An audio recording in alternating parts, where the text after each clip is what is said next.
Takeaways from the ABC presidential debate between Donald Trump and Kamala Harris. Kamala Harris baited Donald Trump for nearly all of the 1 hour and 45 minutes of their first and potentially only debate on Tuesday night, and Trump took every bit of it. The vice president had prepared extensively for their debate and peppered nearly every answer with a comment designed to enrage the former president. She told Trump that world leaders were laughing at him, and military leaders called him a disgrace. She called Trump weak and wrong. She said Trump was fired by 81 million voters, the number that voted for President Joe Biden in 2020. Clearly, he's having a very difficult time processing that, she said. Trump was often out of control. He loudly and repeatedly insisted that a whole host of falsehoods were true.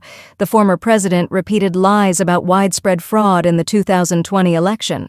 He parroted a conspiracy theory about immigrants eating pets and lied about Democrats supporting abortions after babies are born, which is murder and illegal everywhere. He painted a dire picture of the United States, reminiscent of the American carnage he'd warned of when he was inaugurated in 2017. "We have a nation that is dying," Trump said Tuesday night. As the debate ended, Harris got another boost. Musician and pop culture icon Taylor Swift posted on Instagram that she was backing the Democratic ticket. She signed her post Taylor Swift Childless Cat Lady, a reference to controversial comments by Trump's running mate, Ohio Senator J.D. Vance, that have alienated many women. Here are some quick takeaways from the first portion of the debate.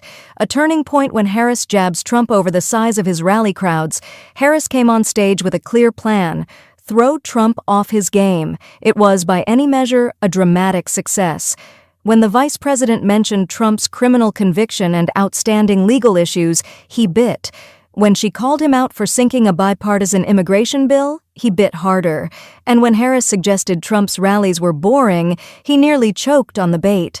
Rather than engage on the issues raised by the moderators, including a few that Trump considers some of his political strengths, the former president went on at length about the entertainment value of his rallies, claims the Biden administration was legally targeting him, and, in a long, bizarre spell, insisted, against all available evidence, that migrants were eating Americans' pets.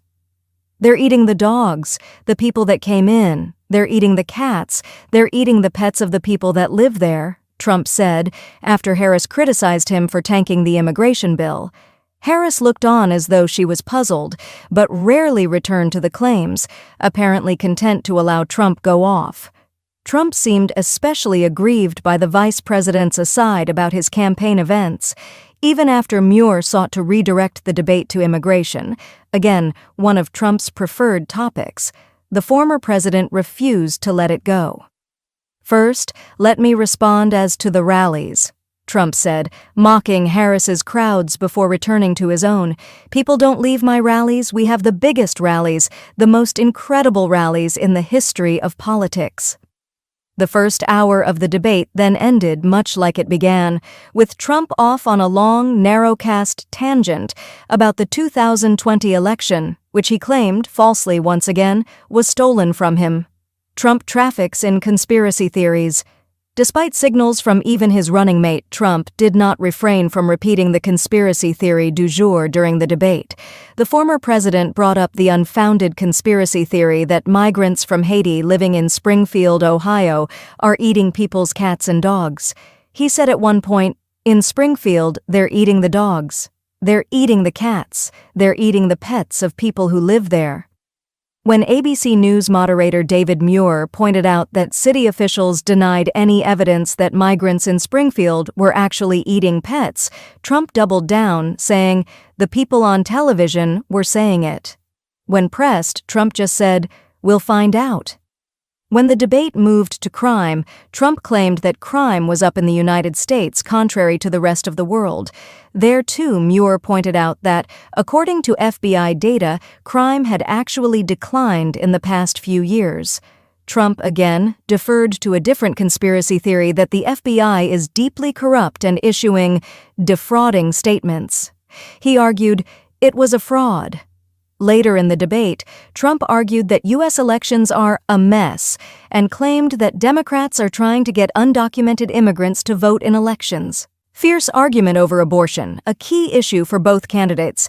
Few moments highlighted the difference between Biden's June debate performance and Harris's on Tuesday as much as the abortion debate. The vice president, who has long been one of the administration's strongest surrogates on reproductive rights, was able to respond to the former president's defense of his abortion policy in a way Biden was not.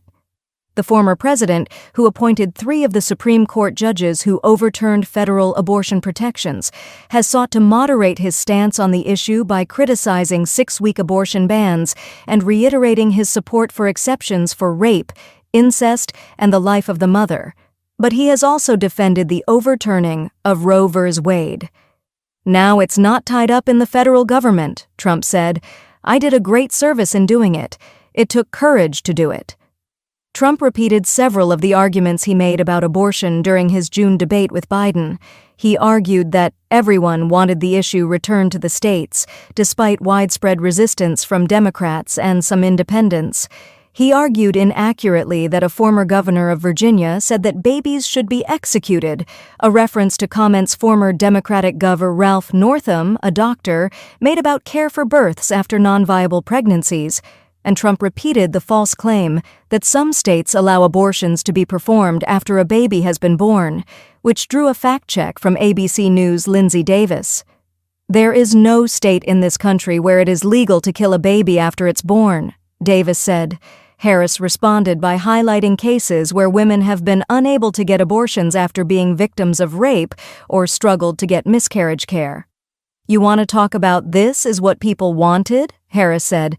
"Pregnant women who want to carry a pregnancy to term, suffering from a miscarriage, being denied care in an emergency room because the healthcare providers are afraid they might go to jail, and she's bleeding out in a car in the parking lot. She didn't want that."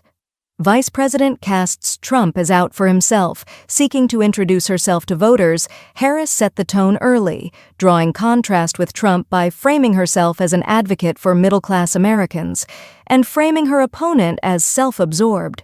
"Donald Trump has no plan for you," Harris said in response to a question on the economy, looking into the camera in a direct appeal to voters.